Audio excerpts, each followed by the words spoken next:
Hello दोस्तों, मैं निकेत दुबे आपका स्वागत करता हूं आपके अपने प्लेटफॉर्म महामना एकेडमी पे। तो हम लोग CUET यूजी के लिए अपना इंग्लिश लैंग्वेज का सेक्शन देख रहे हैं। CUET यूजी के लिए इंग्लिश का सेक्शन अपना इंग्लिश लैंग्वेज का।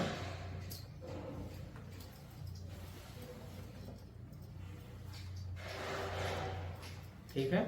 और हम लोग इसमें क्या देख रहे हैं, मेनली वोकैबुलरी के बारे में पढ़ रहे हैं, वोकैब्स के बारे में। और मैंने बताया था कि हम लोग कौन सा इसमें एक बुक है आपकी, नॉर्मन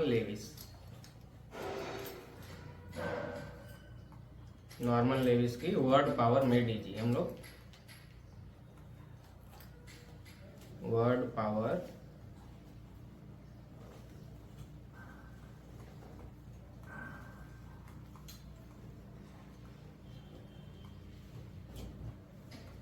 मेड इजी, ठीक है। तो हम लोग क्या है, 2 सेशन इसमें देख चुके हैं। आज हम लोग का तीसरा सेशन होने वाला है। पहले सेशन में हम लोगों ने कम से कम 10-12 वर्ड पढ़े थे, ठीक है। अगर आप लोगों को याद होंगे, नहीं याद होंगे तो एक बार पिछला वीडियो जाके देख लीजिएगा। दूसरे सेशन में हम उसमें से कुछ 5-6 वर्ड्स के हम लोगों ने रूट वर्ड देखा था कि उस वर्ड की ओरिजिन कहाँ से हुई। अब तीसरे सेशन में जो हमारे बचे हुए अपने जो फर्स्ट सेशन के जो वर्ड हैं उसके रूट वर्ड के बारे में हम लोग देखेंगे, और उस रूट वर्ड से भी कुछ इसमें आपको 2-4 और नए वर्ड मिलेंगे, ठीक है। तो चलिए स्टार्ट करते हैं अपना आज का तीसरा सेशन, ठीक है।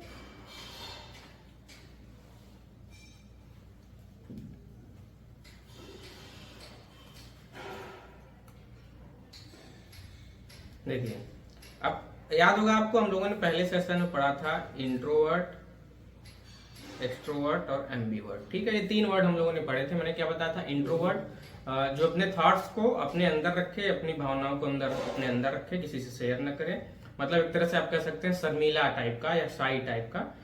और दूसरा एक्सट्रोवर्ट जो मैंने कहा था कि एकदम खुले विचारों का हो या अपने थॉट्स को लोगों के सामने रखे, काफी मतलब एक तरह से मिला जुला इंसान हो, मतलब सबसे जो बहुत आसानी से घुल मिल जाए, ठीक है। और एम्बीवर्ट जो मैंने बताया था, जो ज्यादातर नॉर्मल पीपल होते हैं वो एम्बीवर्ट होते हैं, ठीक है। बहुत ज्यादा न किसी से ज्यादा घुलते मिलते हैं, ना बहुत ज्यादा शांत रहते हैं, ठीक है। तो इन तीनों वर्ड की ओरिजिन हुई थी, एक लैटिन वर्ड है जिसका रूट है वर्टो। वर्टो का मतलब होता है टू टर्न। टर्न मतलब आप जानते हैं पलटना या एक तरह से घूमना, ठीक है। If your thoughts are constantly turned inwards, यदि आपके विचार कॉन्स्टेंटली टर्न्ड इनवर्ड मतलब अंदर ही घूम रहे हैं, बाहर नहीं आ रहे हैं, तो ऐसे में आपको क्या कहा जाएगा, इंट्रोवर्ट। अब देखिए इंट्रो के लिए देखिए यहाँ पे एक और आपको रूट मिल गया, इनवर्ड, ठीक है। यू आर एन इंट्रोवर्ट, देखा आपने। आउटवर्ड मतलब यदि आपके थॉट जो है वो कॉन्स्टेंटली टर्न आउटवर्ड, आपके थॉट्स बाहर आ रहे हैं, ठीक है, तब आपको क्या कहा जाएगा, एक्सट्रोवर्ट कहा जाएगा। And in both directions, and in both directions मतलब न बहुत ज्यादा आपके थॉट्स बाहर आ रहे हैं, न बहुत ज्यादा आपके थॉट्स अंदर हैं, तब आपको कहा जाएगा एम्बीवर्ट। अब देखिए यहाँ बोथ डायरेक्शंस के लिए एक आपको देखिए एक रूट मिला, यहाँ पे देखिए एम्बी, ठीक है। अब इसी का देखिए यहाँ पे दिया हुआ है द प्रीफिक्स एम्बी, जिसका मतलब होता है बोथ। एम्बी का क्या मतलब होता है, both, is found in ambidextrous. ये आपको एक नया वर्ड मिला, ambidextrous. Ambidextrous able to use both hands with equal skill, मतलब आप अपने दोनों हाथों को इक्वल स्किल से मतलब इक्वली यूज कर सकते हैं। जैसे आप लोग देखे होंगे किसी को, कोई राइट हैंड और लेफ्ट हैंड दोनों से सेम तरीके से या सेम स्पीड से लिख लेता है ना। जैसे आप लोगों को याद होगा तो 3 इडियट्स में वायरस जो होते हैं वीरू सहस्त्रबुद्धे, तो आप देखते हैं कि वो लेफ्ट हैंड और राइट हैंड दोनों हाथों से लिख लेते हैं। तो ऐसे पर्सन को हम लोग क्या कहते हैं, एम्बीडेक्स्ट्रस, ठीक है, जो इक्वल स्किल से दोनों हैंड को यूज करे, चाहे राइटिंग में, चाहे खेलने में, कूदने में, मतलब किसी भी तरीके से, तब हम लोग उसको कहते हैं एम्बीडेक्स्ट्रस, ठीक है। और इसका जो नाउन फॉर्म होता है वो होता है एम्बीडेक्स्टेरिटी, ठीक है।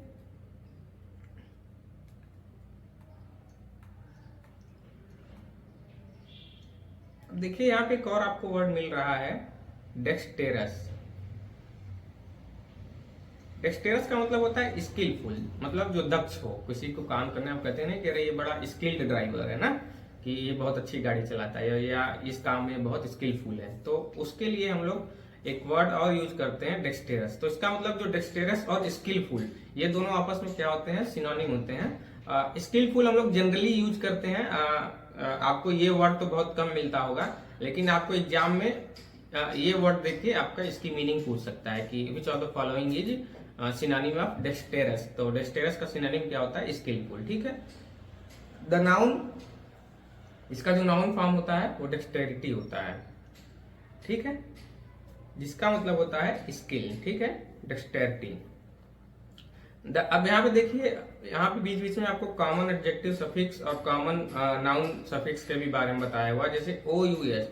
यदि किसी वर्ड के लास्ट में, किसी वर्ड के लास्ट में ओ यू एस ऐसा लगाओ, जैसे भी यहाँ पे देखिए, यहाँ पे लगा हुआ है ना डेक्सटेरस में, डेक्सटेरस में, तब ये क्या होता है, कॉमन एडजेक्टिव सफिक्स होता है। मतलब जैसे कि अगर आपको एडजेक्टिव और नाउन में कुछ वर्ड होते हैं, कुछ जैसे रूल होते हैं, जैसे ये आपको यहाँ पे बताया हुआ, आपको एडजेक्टिव और नाउन में डिफरेंस करना हो तो कैसे डिफरेंस करेंगे कुछ वर्ड में। जैसे यहाँ पे एक तरीका ये बताया है कि यदि किसी वर्ड के एंड में ओ यू एस आता है तो वो क्या होता है, एडजेक्टिव फॉर्म होता है। ठीक है, जैसे फेमस, डेंजरस, पेरिलस। पेरिलस का भी मतलब खतरनाक ही होता है, तो डेंजरस और पेरिलस दोनों आपस में क्या होते हैं, सिनोनिम होते हैं। ठीक है, और देखिए यहाँ पे फिर बताया है I T Y is a common noun suffix. यदि किसी वर्ड के लास्ट में आई टी वाई आए तो इसका मतलब वो क्या होता है, नाउन फॉर्म होता है। ठीक है, वैनिटी, क्वालिटी, क्वालिटी मतलब गुणवत्ता, सिंप्लिसिटी मतलब सरलता। ठीक है, तो ये सब होता है, एक नाउन और एडजेक्टिव में ये पहचानने का तरीका बताता है। तो इसीलिए बुक इतनी इंपॉर्टेंट है कि वर्ड के साथ साथ आपको और भी कई सारी चीजें इसमें सीखने को मिलती हैं। ठीक है, देखिए अभी हम लोगों ने डेक्सटेरस के बारे में पढ़ा, डेक्सट्रस। अब यहाँ पे देखिए डेक्स्टर,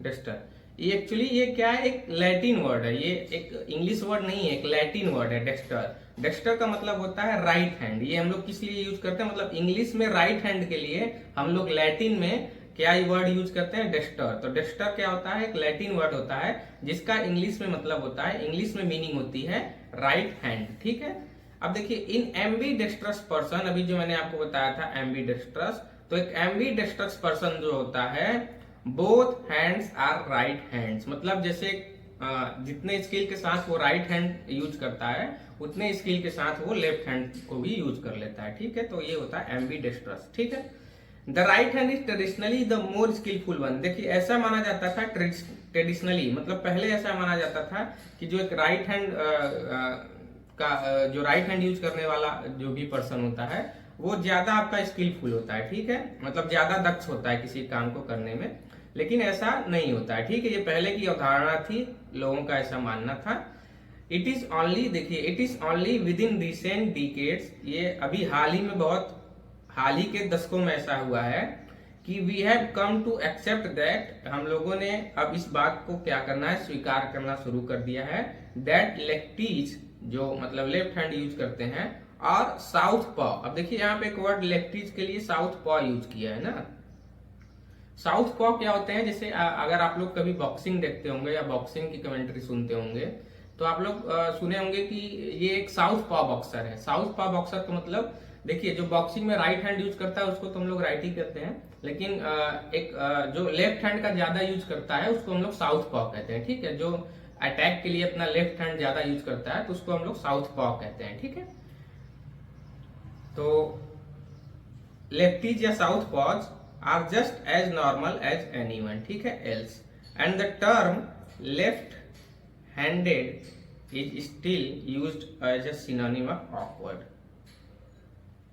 ठीक है, जैसे इसमें क्या, इस पैराग्राफ में क्या कह रहा है कि ट्रेडिशनली मतलब पहले ऐसा माना जाता था कि जो राइट हैंड यूज करने वाला पीपल होता है वो ज्यादा स्किलफुल होता है। ठीक है, लेकिन अभी ये पिछले हाल ही दशकों में हुआ है कि अब हम लोग ये मानने लगे हैं कि लेफ्टीज भी उतने ही ज्यादा स्किलफुल होते हैं। ठीक है, तो लेकिन आज भी क्या होता है कि हम लोग ये जो ऑकवर्ड होता है ना, ऑकवर्ड सुने होंगे, मतलब बेहुदा, जैसे होता है ना, अरे यार बहुत ऑकवर्ड लग रहा है, मतलब बहुत बेढंगा लग रहा है, बहुत बेहुदापन लग रहा है। ठीक है, तो ऑकवर्ड का जो आज भी हम लोग सिनोनिम यूज करते हैं लेफ्ट हैंड, ये आज भी हम लोग सिनोनिम यूज करते हैं ऑकवर्ड के लिए, ठीक है। ये हम लोग आज भी ऑकवर्ड के लिए ये सिनोनिम यूज करते हैं, ऑकवर्ड, ठीक है। तो देखिए यहाँ पे क्या था, मैंने अभी बताया कि राइट हैंड के लिए जो लैटिन वर्ड हम लोग यूज करते हैं वो डेस्टर यूज करते हैं। अब लेफ्ट हैंड के लिए जो हम लोग लैटिन वर्ड यूज करते हैं, यहाँ पे देखिए दिया हुआ है, the Latin word for the left hand is sinister. क्या हम लोग यूज करते हैं? सिनिस्टर, ठीक है। अब सिनिस्टर का क्या मतलब होता है? इसकी तीन मीनिंग होती है, मतलब तीन मतलब होता है इसका। सिनोनिम इसका ज्यादातर पूछा जाता है। तो देखिए यहाँ पे आपको दिया हुआ this same word in English means, English में इसका क्या मतलब होता है? थ्रेटनिंग, थ्रेटनिंग मतलब भयावह, ठीक है। एविल मतलब राक्षस या राक्षसी प्रवृत्ति का, और डेंजरस मतलब खतरनाक, ठीक है। थ्रेटनिंग मतलब जो डरावना हो, ठीक है, भयावह हो। एविल मतलब जो बुरा हो, जो बुरा इंसान हो, या जो एक तरह से कह सकते हैं कि जो राक्षसी प्रवृत्ति का इंसान हो, और डेंजरस, ठीक है। तो सिनिस्टर आज भी हम लोग वर्ड यूज करते हैं। अब आपको ऐसे पूछ सकता है कि सिनिस्टर का सिनोनिम पूछ सकता है, ठीक है। तब सिनिस्टर का मतलब तीनों होता है। सिनिस्टर मैंने क्या बताया? लैटिन वर्ड है, ठीक है। इंग्लिश, इसका इंग्लिश में क्या मतलब होता है? यहाँ पे देखिए दिया हुआ है, थ्रेटनिंग, एविल और डेंजरस। ये तीनों मतलब होते हैं सिनिस्टर के, ठीक है। अब further commentary on our early suspiciousness, वही कह रहा है कि पहले हम लोग जो यही मानते थे, सस्पिशियसनेस का मतलब होता है संदेह, किसी के ऊपर संदेह करना। ऑफ लेफ्ट हैंडेड पर्सन मतलब वही है कि जैसे पहले यही माना जाता था कि जो लेफ्ट हैंड यूज करने वाले पर्सन होते हैं वो खतरनाक होते हैं, या अच्छे नहीं होते हैं, बहुत बुरे होते हैं, है ना, डरावने होते हैं, ठीक है। There may still be some parents who insist on forcing left-handed children to change through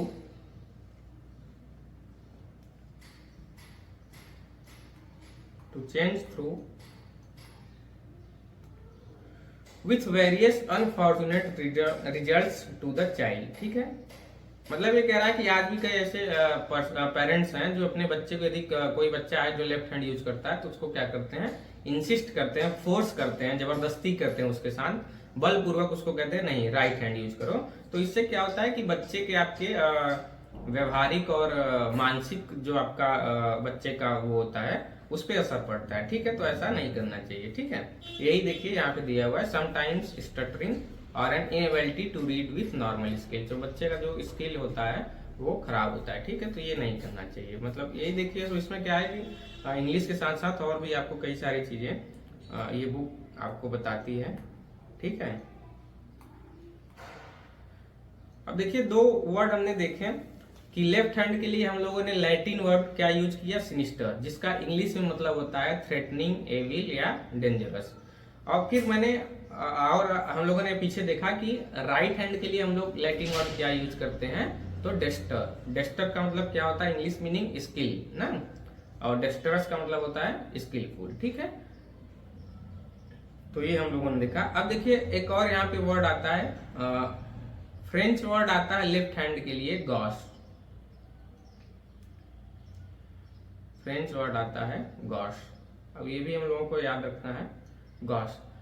And as you would suspect, when we took this word over into English, we invested it with an uncomplimentary meaning. Uncomplimentary meaning मतलब जैसे अभी हम लोगों ने बताया, देखा कि left hand के लोग सिनिस्टर यूज करते हैं, जिसका मतलब थ्रेटनिंग, एविल या डेंजरस होता है। तो वो क्या होता है? अनकम्प्लीमेंट्री। कॉम्प्लीमेंट का मतलब होता है किसी की यदि आप तारीफ कर रहे हैं ना, तो जैसे कहते हैं कि कोई कॉम्प्लीमेंट्री वर्ड बोलो ना, मतलब आप कोई किसी की तारीफ करने वाले शब्द बोलो। तो अनकॉम्प्लीमेंट्री का मतलब होता है कि यार यदि आप उसकी बुराई कर रहे हो, मतलब तारीफ न कर रहे हो, उसकी उल्टा प्रशंसा, जैसे कॉम्प्लीमेंट का मतलब होता है प्रशंसा, ठीक है। तो अनकॉम्प्लीमेंट का मतलब होता है अप्रशंसा, ठीक है, मतलब या बुराई करना एक तरह से। तो अनकॉम्प्लीमेंट्री मीनिंग होता है गॉस, मतलब ये एक नेगेटिव वर्ड होता है। मतलब यदि आप कहीं गॉस वर्ड यूज कर रहे हैं, देखिए यहाँ पे दिया हुआ है, कॉल समवन गॉस। यदि आप किसी को गॉड्स बोल रहे हैं, इसका मतलब यू इम्प्लाई क्लमसीनेस, क्लमसीनेस मतलब बेहुदापन या बेढंगापन, generally social rather than physical, ठीक है। मतलब आप उसको क्लमसीनेस, क्लमसीनेस का मतलब क्या मैंने बताया, क्लमसीनेस का मतलब मैंने बताया बेहुदापन या बेढंगापन, ठीक है। Generally social rather than physical, social मतलब सामाजिक, रेदर देन फिजिकल, न कि आपका शारीरिक, ठीक है। जैसे मान लीजिए कोई आप कहीं रेस्टोरेंट में गए हैं और कोई बहुत बेहुदेपन से खा रहा है ना, इधर उधर सब खाना गिरा रहा है, सही से खा नहीं रहा है, तो वहां पे हम लोग उसको कह सकते हैं गॉस। क्यों? क्योंकि वहां पे वो सोशली क्या है, एकदम टैक्टलेस है, मतलब एकदम सामाजिक रूप से वो एकदम बेहुदा है ना, उसको कहीं उठने बैठने का तरीका नहीं मालूम है, तो किसी को आप गॉस कह रहे हैं, इसका मतलब आप उसको क्या कह रहे हैं, सोशली मतलब सामाजिक रूप से उसको बेहुदा कह रहे हैं, ठीक है, ना कि शारीरिक रूप से, ठीक है। तो ये याद रखिएगा। अब यहां पे देखिए लिखा है अ गॉस रिमार्क इज टैक्टलेस। अभी मैंने बताया टैक्टलेस का मतलब क्या होता है, अनस्किलफुल, ठीक है। A gauche offer of sympathy, sympathy का मतलब क्या होता है, जैसे आप किसी के प्रति संवेदना रखते हो ना, मान लीजिए किसी को दर्द में देखें और आपको भी इसको देख के क्या होने लगे, अरे यार इसको तो बड़ा दर्द हो रहा है, पता नहीं क्या हो गया इसको। तो जब आपको किसी को लेके ऐसी भावना आए तो उसको हम लोग कहते हैं सिंपथी। सिंपथी मतलब हिंदी में उसको बोलते हैं संवेदना, ठीक है। इट्स सो बम्बलिंग, बम्बलिंग का मतलब यहाँ पे इसीलिए देखिए मैं कहता हूँ आप एक एक लाइन पढ़ेंगे ना, इसमें आपको जो वर्ड नए दिए हुए हैं वो तो दिए हुए हैं, लेकिन एक एक लाइन में आपको यहाँ पे नए नए वर्ड मिलेंगे, ठीक है। और मैंने बताया था इस बुक को कैसे पढ़ना है, मैं फिर एक बार रिपीट कर देता हूँ कि इस बुक को आप पढ़ रहे हैं और जैसे मान लीजिए पैराग्राफ में आपको ये नई लाइन मिली, ठीक है, पेंसिल लेके बैठिए, इसी के नीचे हिंदी में इसकी मीनिंग लिख लीजिए, या जब आप बुक पढ़ेंगे तो कहीं इधर या कहीं इधर उसमें क्या होता है, जगह खाली रहता है, तो उसको बाहर लिख के वर्ड उसकी मीनिंग लिख लीजिए। तो जब दोबारा आप उसको पढ़ेंगे तो जो वर्ड दिए हुए हैं उसके साथ साथ ये जो आपको नए वर्ड बीच बीच में मिल रहे हैं, आप ये भी आपके बहुत अच्छे से तैयार हो जाएंगे, ठीक है। तो ये बहुत अच्छी बुक है, इसलिए मैं कहता हूँ कि इसको पेंसिल लेके बैठिएगा इस बुक को पढ़ने के लिए, ठीक है। हाँ देखिए, तो मैं क्या कह रहा था, अगॉस रिमार्क इज टैक्टलेस मतलब अनस्किलफुल होता है। A gauche offer of sympathy is so bumbling, इतना चकराने वाला होता है। As to be embarrassing, embarrassing का मतलब होता है शर्मिंदगी वाला, ठीक है, जैसे शर्मिंदा होना। Gaucherie is an awkward, clumsy, tactless, embarrassing way of saying things और हैंडलिंग सिचुएशन ना। मतलब गॉसरी अब यहाँ पे क्या हो गया, नाउन हो गया, जिसका मतलब क्या होता है, इज एन ऑकवर्ड बेहुदा, क्लमसी बेढंगा, टैक्टलेस अनस्किलफुल, एम्ब्रेसिंग मतलब शर्मिंदगी से भरा हुआ तरीका होता है, ऑफ सेइंग थिंग्स और हैंडलिंग सिचुएशन, कुछ कहना या कुछ आपको सिचुएशन हैंडल करना है और आप उसको सही से नहीं कर पा रहे हैं, मतलब एकदम बेहुदेपन से हैंडल कर रहे हैं या एकदम बेढंगेपन से कर रहे हैं या अनस्किलफुल तरीके से कर रहे हैं, तो हम लोग क्या कहेंगे कि ऐसी सिचुएशन को हम लोग कहेंगे गॉसरी। क्या कहेंगे, गॉसरी। अब देखिए इसको गॉचरी नहीं पढ़ेंगे, यहाँ पे देखिए इसका प्रोनाउंसिएशन दिया हुआ है गॉसरी, क्या पढ़ेंगे इसको, गॉसरी, ठीक है। The gauche person is totally without finish, finish का मतलब क्या होता है, वही a gauche person is totally without finish मतलब विदाउट स्किल, ठीक है, विदाउट स्किल, ठीक। तो इतने वर्ड हम लोगों ने इसमें देखे। तो मैंने क्या बताया, हम लोगों ने सिनिस्टर देखा लेफ्ट हैंड के लिए, जिसका मतलब होता है थ्रेटनिंग, एविल या डेंजरस, और हम लोगों ने फिर लेफ्ट हैंड के लिए हम लोगों ने फ्रेंच वर्ड देखा जिसका मतलब होता है गॉश। गॉश का मतलब क्या होता है, ऑकवर्ड, क्लमसीनेस, टैक्टलेस, ठीक है। तो इसका मतलब होता है इसके ये तीनों सिनोनिम होंगे। फिर हमने राइट हैंड के लिए देखा था लैटिन वर्ड डेक्स्टर। डेक्स्टर का मतलब इंग्लिश मतलब उसका क्या होता है, स्किल। डेक्स्टेरस मतलब स्किलफुल, और डेक्सटेरिटी का भी मतलब होता है स्किल, ठीक है। तो ये तीन वर्ड हम लोगों ने वहां से देखे। अब फ्रेंच वर्ड राइट हैंड के लिए हम लोग देखते हैं ड्राइट, ठीक है, droit. Which we have used in building our English word adroit. Adroit में जो रूट वर्ड हम लोगों का यूज होता है वो ड्रॉइट होता है, जिसका मतलब होता है जैसे एड्रॉइट और डेस्टरस। अभी हम लोगों ने डेस्टरस पढ़ा था, जिसका मतलब होता है स्किलफुल। अब हम लोग यहां से ये देख सकते हैं, कह सकते हैं कि एड्रॉइट, डेस्टरस, स्किलफुल, ये सब अपने क्या हुए, सिनोनिम हो गए। क्या हो गए, सिनोनिम हो गए। ये तीनों अपने क्या हो गए, सिनोनिम हो गए। ठीक है। और ऐसे जैसे अभी मैंने ऊपर बताया था आपको, क्या बताया था, सिनिस्टर, गॉस, उसके बाद एविल, थ्रेटनिंग, ठीक है, थ्रेटनिंग और डेंजरस। हालांकि सिनिस्टर का मतलब ये तीनों होता है, एविल, थ्रेटनिंग या डेंजरस। ठीक है। और गॉस का मतलब मैंने क्या बताया था, गॉस का मतलब मैंने बताया था ऑकवर्ड। क्या बताया था, ऑकवर्ड। ठीक है। तो ये सब अपने एक ही मतलब हुआ, सिनोनिम हो गए ये तीनों, और यहाँ पे सिनोनिम हो गए ये तीनों। तो देखिए वही कह रहा है कि adroit like dexterous means skillful but specially in the exercise of mental facilities. मतलब मानसिक रूप से ये बात कर रहा है स्किल की, न कि किस हिसाब से बात कर रहा है, आपकी शारीरिक रूप से। मतलब अब एक तो तरीका ये हो गया, आप किसी को कह रहे कितना स्किल्ड ड्राइवर है ना, मतलब कितने अच्छे से गाड़ी चला रहा है, तो वहां पे आप लोगों ने क्या किया, उसके बॉडी या फिजिकल स्किल की तारीफ की। लेकिन एड्रॉइड में क्या होता है, किसी के मेंटल स्किल की बात होती है, बस यही डिफरेंस होता है। ठीक है।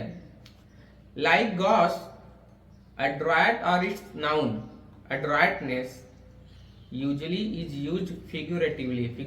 फिगुरेटिवली का मतलब क्या होता है कि यदि आप किसी को, होता है ना हिंदी में जानते होंगे, यदि आप किसी को अलंकार होता है ना, पढ़े होंगे, अलंकृत कर रहे हैं, मतलब आप एज ए उसको, एक तो पार्ट ऑफ स्पीच होता है, फिगर ऑफ स्पीच होता है। फिगर ऑफ स्पीच में क्या होता है, यदि आप कोई अलंकार यूज करते हैं, मतलब किसी को आप कोई संज्ञा देते हैं या कुछ उसमें उसको कंपैरिजन करते हैं, ठीक है, तो वहां भी यूज होता है। तो एक तरह से इसका मतलब होता है अलंकृत कर रहे हैं किसी को। ठीक है। The Android person is quick witted. Quick witted का क्या मतलब होता है, क्विक विटेड का मतलब होता है कि हाजिर जवाबी में जो एकदम माहिर हो। मतलब कोई आपको कुछ बोले, आप तुरंत उसको एकदम क्विक रिप्लाई दें, तो उसको हम लोग कहते हैं क्विक विटेड। ठीक है। तो हम लोग ये कह सकते हैं कि जो एड्रॉइड पर्सन होता है वो कैसा होता है, क्विक विटेड होता है, मतलब हाजिर जवाबी में एकदम माहिर होता है। ठीक है। Can get out of difficult spots cleverly. किसी भी कठिन परिस्थिति में वो आसानी से क्या होता है, खुद को बाहर निकाल लेता है। Can handle situation इंजीनियसली। देखिए जीनियस एक आप वर्ड सुने होंगे, तो ये उसका क्या है, एडवर्ब फॉर्म होता है। ठीक है। इंजीनियसली, कैन हैंडल सिचुएशन इंजीनियसली, किसी भी परिस्थिति को आप एकदम जीनियस तरीके से, एकदम बहुत ही बुद्धिमान तरीके से, बहुत अच्छे तरीके से हैंडल कर लें। Adroitness is then quite the opposite of gaucherie. अब यहाँ पे देखिए, यहाँ पे सीधे सीधे कह रही है कि जो एड्रॉइडनेस होता है और गॉसरी जो होती है, ये आपस में क्या हो गए, एंटोनिम हो गए। क्या हो गए, एंटोनिम हो गए। ठीक है। तो इतना हम लोगों का था। तो सोचिए हम लोगों ने दो रूट वर्ड से, वर्डों से हम लोगों ने कितना वर्ड यहाँ पे सीखा। वर्डों से हम लोगों ने इंट्रोवर्ट, एक्सट्रोवर्ट, एम्बी वर्ड सीखा। फिर एम्बी से हम लोगों ने सीखा एम्बी डेक्स्ट्रस। फिर डेस्टर से हम लोगों ने सीखा डेस्टेरस, डेस्टर। फिर हम लोगों ने सिनिस्टर देखा। ठीक है। तो सोचिए एक पैराग्राफ में हम लोगों को कितने सारे नए वर्ड मिल गए। ठीक है। देखिए पहले सेशन में हम लोगों ने ये तीन वर्ड पढ़े थे, मिज़ेंथ्रोप, मिसोजिनिस्ट और मिसोगमिस्ट। ठीक है। ये तीनों जो है ग्रीक रूट, ग्रीक जानते हैं ना, यूरोप की एक कंट्री है ग्रीक, जिसको हम लोग ग्रीस, जिसको हम लोग हिंदी में कहते हैं यूनान। ठीक है। तो ये तीनों जो है वो ग्रीक रूट वर्ड होते हैं, मतलब ग्रीक ओरिजिन है इसकी, मतलब यूनान से इसकी ओरिजिन हुई है, जिसका ग्रीक रूट क्या होता है इसका, मीजिन। क्या होता है, मीजिन। जिसका मतलब इंग्लिश में होता है टू हेट, ठीक है। अब देखिए यहाँ पे देखिए शुरू में देखिए तीनों में लिखा हुआ मिस, देख रहे हो ना, MIS। तो मिजीन को शॉर्ट में ऐसे हम लोग लिखते हैं। तो यदि किसी वर्ड के स्टार्टिंग में आपको ऐसा लिखे MIS, ठीक है, MIS, तो ये आप समझ लीजिएगा कि इसमें हेट की बात कर रहा है, मतलब किसी न किसी तरह का घृणा की बात कर रहा है, ठीक है। जैसे मिजेंथ्रोप हेट्स मैनकाइंड। तो मिजेंथ्रोप जो पर्सन होता है वो मैनकाइंड को हेट करता है, मतलब पूरी मानव प्रजाति को, ठीक है। तो अब देखिए मिस, मैंने बताया ना यहाँ पे देखिए मिस, तीनों वर्ड में मिस आगे यूज किया, तीनों वर्ड में मिस आगे यूज हुआ है, जिसका मतलब होता है हेट। तो मिजेंथ्रोप क्या मतलब होता है, हेट्स मैनकाइंड। अब यहाँ पे देखिए एंथ्रोपोज, एक आपको और रूट मिला, एंथ्रोपोज का मतलब होता है मैनकाइंड। तो अ मिजेंथ्रोप पर्सन हु हेट्स मैनकाइंड, ठीक है। द मिसोजिनिस्ट हेट्स वुमन, ठीक है। जो मिसोजिनिस्ट पर्सन होता है वो वुमेन को हेट करता है, तो मतलब औरतों से जो नफरत करे, घृणा करे, उसको हम लोग कहते हैं मिसोजिनिस्ट। अब यहाँ पे देखिए एक रूट वर्ड मिला आपको गाइनी, जिसका मतलब होता है वुमेन, ठीक है, वुमन वर्ड होता है। अब एक वर्ड आपको यहाँ पे देखिए दिया है मिसोगमिस्ट। मिसोगमिस्ट हेट्स मैरिज। तो एक ऐसा इंसान जो मैरिज मतलब विवाह से घृणा करता हो, मतलब उसको अपने जीवन में विवाह करना ही नहीं है। इसका रूट देखिए क्या है, गैमोज, जिसका मतलब होता है मैरिज। तो ठीक देखिए तीनों वर्ड में दो रूट वर्ड यूज हुए हैं। मिजेंथ्रोप में देखिए एक वर्ड रूट वर्ड यूज हुआ है मिजीन, और दूसरा रूट वर्ड यूज हुआ है एंथ्रोपोज। मिसोजिनिस्ट में एक रूट वर्ड यूज हुआ है मिजीन, और दूसरा रूट वर्ड यूज हुआ है गाइनी, ठीक है। और मिसोगमिस्ट में एक रूट वर्ड यूज हुआ है मेजीन, और दूसरा रूट वर्ड यूज हुआ है गैमोज या मैरिज। तो जहां पे किसी वर्ड के स्टार्टिंग में मिस आए, MIS ऐसे वर्ड स्टार्ट हो, तो इसका मतलब समझ जाइएगा वो हेट की बात कर रहा है, किसी न किसी तरीके का हेट, घृणा की बात कर रहा है, ठीक है। अब देखिए अब एंथ्रोपोज हम लोगों ने एक वहां यहाँ पे वर्ड देखा, रूट वर्ड। एंथ्रोपोज का मतलब भी मैंने बताया क्या होता है, मैनकाइंड, ठीक है। Is found in anthropology. Anthropology क्या होता है, एंथ्रोपोलॉजी आप लोग जानते होंगे, अगर थोड़ा बहुत आप लोगों को पता होगा, तो एक सब्जेक्ट होता है जिसमें ज्यादातर ये ह्यूमैनिटी का सब्जेक्ट होता है। BA और MA लोग करते हैं एंथ्रोपोलॉजी में, ये ह्यूमैनिटी का एक सब्जेक्ट होता है। इसका क्या मतलब होता है एंथ्रोपोलॉजी का, the study of the development of human race. The study of the development of the human race, मतलब क्या कहने का मतलब है कि ह्यूमन रेस जो मानव प्रजाति है उसका डेवलपमेंट, उसके विकास का अध्ययन, ठीक है। तो क्या कहते हैं हम लोग कि मानव प्रजाति के विकास का अध्ययन, मतलब जो शुरू से हम लोग देख रहे हैं मानव प्रजाति कैसे विकसित हुई है, आपका एक तरह से कह सकते हैं हिस्ट्री का एक तरह से पार्ट है ये, हिस्ट्री या उसका आर्कियोलॉजी का। आर्कियोलॉजी में तो हम लोग कई सारी चीजें देखते हैं, एंथ्रोपोलॉजी में हम लोग बस ह्यूमन रेस के बारे में देखते हैं, ठीक है। जैसे हड़प्पा संस्कृति आप लोग पढ़े होंगे, या इंडस वैली सिविलाइजेशन जिसको कहते हैं। तो इंडस वैली सिविलाइजेशन से अभी तक हम लोग देखेंगे कि किस हिसाब से ह्यूमन रेस में डेवलपमेंट हुआ है। तो इसको हम लोग मेनली किस ब्रांच में पढ़ते हैं, एंथ्रोपोलॉजी में। किस में पढ़ते हैं, एंथ्रोपोलॉजी में, ठीक। तो एंथ्रोपोलॉजी और आर्कियोलॉजी थोड़ा सा अपने आप में मिलता हुआ है, लेकिन आर्कियोलॉजी में हम लोग और कई सारी चीजें देखते हैं, मतलब ह्यूमन रेस में नहीं होता है, और कई सारी इसमें चीजें होती हैं, मतलब एक तरह से पुरातत्व उसको कहते हैं, पुरातत्व विज्ञान, जिसमें हम लोग और सारी चीजें देखते हैं। लेकिन एंथ्रोपोलॉजी में हम लोग केवल ह्यूमन डेवलपमेंट, ह्यूमन रेस के डेवलपमेंट के बारे में पढ़ते हैं, ठीक है। एंड इन फिलेंथ्रोपिस्ट में भी देखिए यही एंथ्रोपोज आपका जो रूट वर्ड होता है एंथ्रोपोज होता है। वन हु लव्स मैनकाइंड, आपको याद होगा मैंने एक आपको पहले सेशन में वर्ड बताया था अल्ट्रुइस्ट, अल्ट्रुइस्ट और फिलेंथ्रोपिस्ट।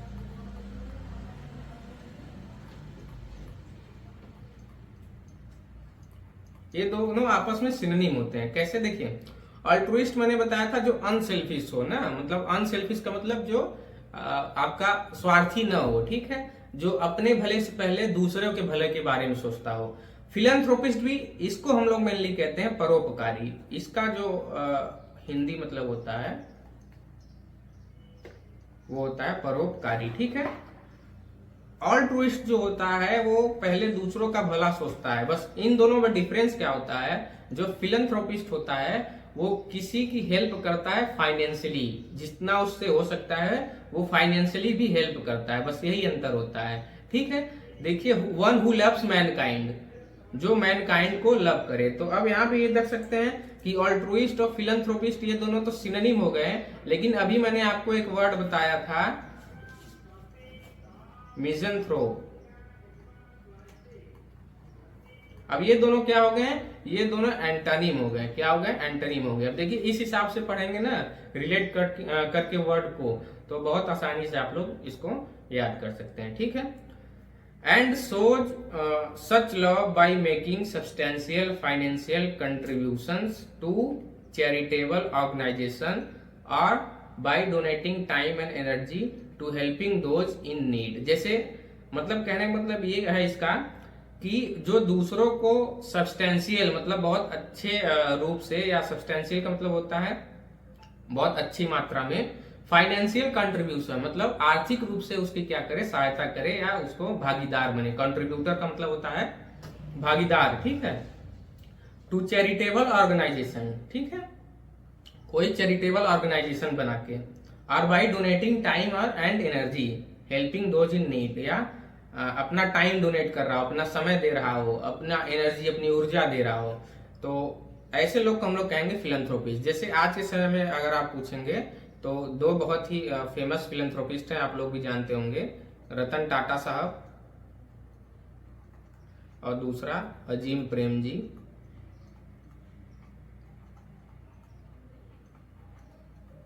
अजीम प्रेम जी, ठीक है। तो ये दोनों क्या हैं अपने देश में, एक तरह से आप लोग कह सकते हैं कि फिलैंथ्रोपिस्ट के लिस्ट में, मतलब लोगों को फाइनेंशियली हेल्प करने में। जैसे इन लोगों की काफी बड़ी बड़ी चैरिटी चलती है, आप लोगों ने Tata institute of cancer research and hospital का नाम सुना होगा, तो वो इन्हीं की संस्था है, रतन टाटा जी की। तो ये सब क्या है कि इन दोनों को हम लोग कह सकते हैं, ये लोग इंडिया के बहुत बड़े फिलैंथ्रोपिस्ट हैं, ठीक है। मतलब काफी लोगों की हेल्प करते हैं अपने चैरिटी के थ्रू। और अजीम प्रेम जी तो पूछिए ही मत, ठीक है। तो ये दोनों इस देश के काफी महान व्यक्तित्व हैं, दोनों के दोनों लोग, ठीक है। तो ये मतलब होता है फिलैंथ्रोपिस्ट का। अब देखिए रूट, अभी हम लोगों ने एक रूट वर्ड पढ़ा था गायनी। गायनी का मतलब होता है वुमन, ठीक है। एक मेडिकल स्पेशलिस्ट होता है जिसको हम लोग कहते हैं गिनाकोलॉजिस्ट। क्या कहते हैं, गिनाकोलॉजिस्ट, ठीक है। अब गायनेकोलॉजिस्ट भी इसको पढ़ सकते हैं, मतलब मेनली देखिए यही प्रोनाउंसिएशन है इसका, गिनेकोलॉजिस्ट या जिनकोलॉजिस्ट। अब चाहे इसको जी पढ़े चाहे जी पढ़े, मतलब चाहे इस हिसाब से पढ़े चाहे ये पढ़े, दोनों इसमें सही होता है। चाहे गायनेकोलॉजिस्ट बोले चाहे जिनेकोलॉजिस्ट बोले, ठीक है, दोनों प्रोनाउंसिएशन इसका सही होता है, ठीक है। तो जिनेकोलॉजिस्ट एक मेडिकल स्पेशलिस्ट यहाँ पे दिया हुआ है, medical specialist who treats female disorder, मतलब कोई फीमेल डिजीज होती है, किसी फीमेल के कोई तकलीफ होती है, कोई फीमेल डिजीज होती है, तो वो किसके पास जाती है मेनली, तो गिनेकोलॉजिस्ट के पास जाती है, ठीक है। तो गिनेकोलॉजिस्ट क्या होता है आपका, एक मेडिकल स्पेशलिस्ट होता है हु ट्रीट्स फीमेल डिसऑर्डर, ठीक है। तो ये सब जो वर्ड होते हैं ये सब आपके ज्यादातर वन वर्ड सब्स्टिट्यूशन में आते हैं, ठीक है। कहां पे आते हैं, वन वर्ड सब्स्टिट्यूशन में। एंड द रूट, अब देखिए यहाँ पे रूट आपको एक रूट वर्ड था गैमोज, जिसका मतलब होता है मैरिज। मैरिज मतलब विवाह, आप लोग जानते होंगे। अब देखिए मोनोगमी, मोनोगमी एक अब यहाँ पे तीन वर्ड आपको मिलेंगे, मोनोगमी, बाइगमी और पलीगमी, ठीक है। मोनोगमी का मतलब होता है custom of only one marriage, मतलब कोई एक बार में एक ही शादी कर रहा हो, तो ऐसे कस्टम मतलब ऐसे परंपरा को हम लोग कहते हैं मोनोगमी।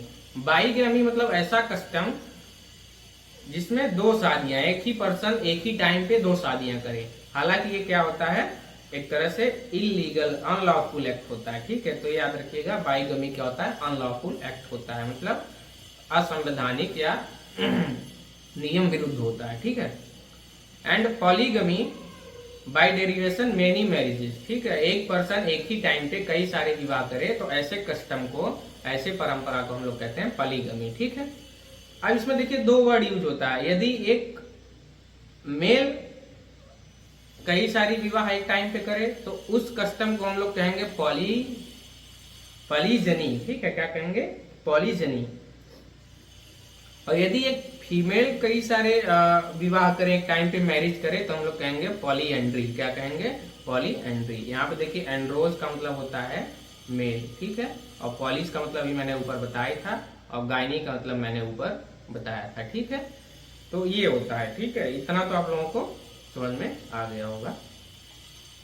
यदि एक female at a time many marriage करे, कई सारे विवाह करे, तो उस कस्टम को हम लोग कहेंगे पॉलीएंड्री। यदि फीमेल करे तो पॉलीएंड्री, और मेल करे at a time many marriages तब हम लोग कहेंगे पॉलीजनी, क्या कहेंगे, पॉलीजनी। अब यहाँ पे देखिए तीसरे पॉइंट में इसमें पर्सन, प्रैक्टिस और एडजेक्टिव के बारे में बताया। जैसे मिज़ेंथ्रोप क्या हो गया, पर्सन हो गया, वो जो प्रैक्टिस कर रहा है उसको हम लोग कहेंगे मिज़ेंथ्रोपी, और एडजेक्टिव फॉर्म इसका क्या हो गया, मिज़ेंथ्रोपिक, ठीक है। तो ये आप लोग क्या करेंगे, ये अपना खुद से आप लोग बुक से पढ़ेंगे, ठीक है, इसमें कुछ ऐसा बताने वाली चीज नहीं है। अब देखिए फर्स्ट सेशन में हम लोगों ने एक वर्ड पढ़ा था एस्थेटिक। एस्थेटिक का ग्रीक वर्ड जो होता है उसका मतलब होता है एस्किटीज। एस्किटीज ग्रीक वर्ड है जिसका इंग्लिश मतलब होता है मॉन्क या हर्मिट, मतलब साधु या सन्यासी, ठीक है। A monk lives a lonely life, एक सन्यासी कैसा जीवन जीता है, एकदम एकांत जीवन जीता है। Not for him the pleasure of the flesh pots, the laughter and the merriment of convivial gatherings, the dissipation of high living, rather days of contemplation, study, rough toil, nights on a hard bed in a simple cell, and the kind of self-denial that leads to a purification of the soul।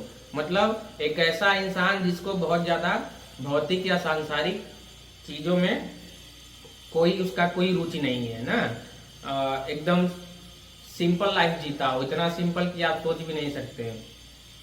एक single room के कमरे में जो अपना पूरा जीवन बिता दे, उसको सोने के लिए बहुत अच्छा गद्देदार बेड भी नहीं चाहिए, एकदम हार्ड, एकदम फर्श पे एकदम आराम से कहीं भी सो जाए, जो केवल एकदम अपने हमेशा ध्यान में मग्न रहे, ठीक है। तो ऐसे पर्सन को हम लोग कहेंगे एस्थेटिक। ऐसे पर्सन को हम लोग क्या कहेंगे, एस्थेटिक, मतलब जो कैसा हो, सन्यासी हो, एकदम संत प्रवृत्ति का हो, ठीक है।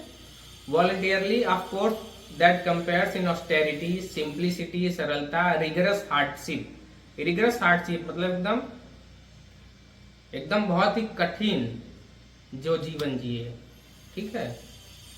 The practice is asceticism. तो एसेटिक का मतलब क्या होता है, अगर मैं ये पूछूं एसेटिक का मतलब क्या होता है, इसका सिनोनिम क्या होता है, तो हम लोग कह सकते हैं मॉन्क, हर्मिट, ठीक है, सैंट, साधु, ठीक है। तो ये हम लोग वर्ड यूज करते हैं एस्थेटिक का, ये तीनों क्या होता है, सिनोनिम होता है, ठीक है।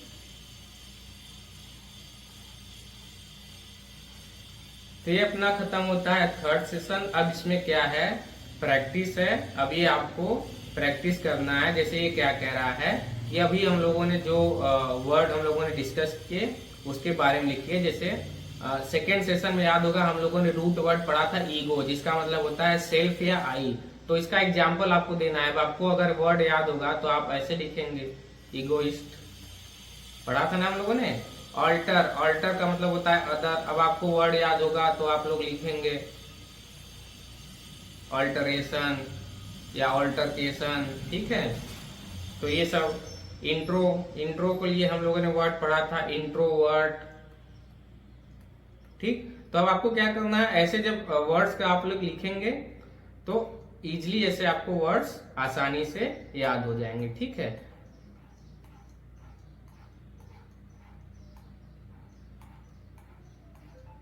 यहाँ पे प्रोनाउंसिएशन के बारे में दिया हुआ है, कैसे वर्ड को प्रोनाउंसिएट करेंगे। जैसे यहाँ पे देखिए गिनेकोलॉजी में, अब इसको आप लोग चाहे गिनेकोलॉजी पढ़ें चाहे जिनेकोलॉजी पढ़ें, दोनों एक ही होता है, ठीक है।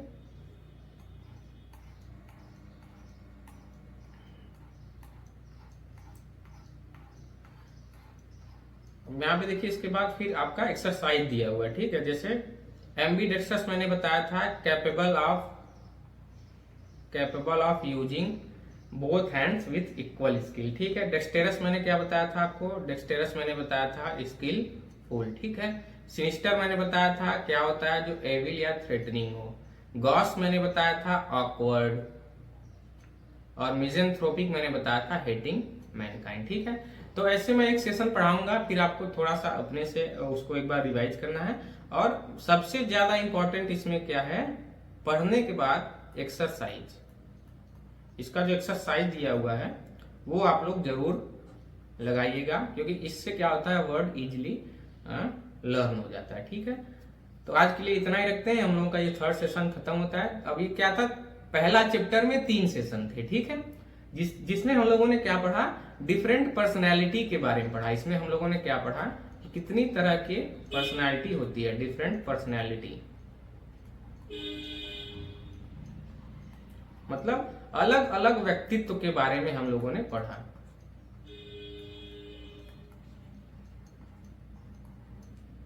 क्या पढ़ा, अलग अलग व्यक्तित्व के बारे में हम लोगों ने देखा।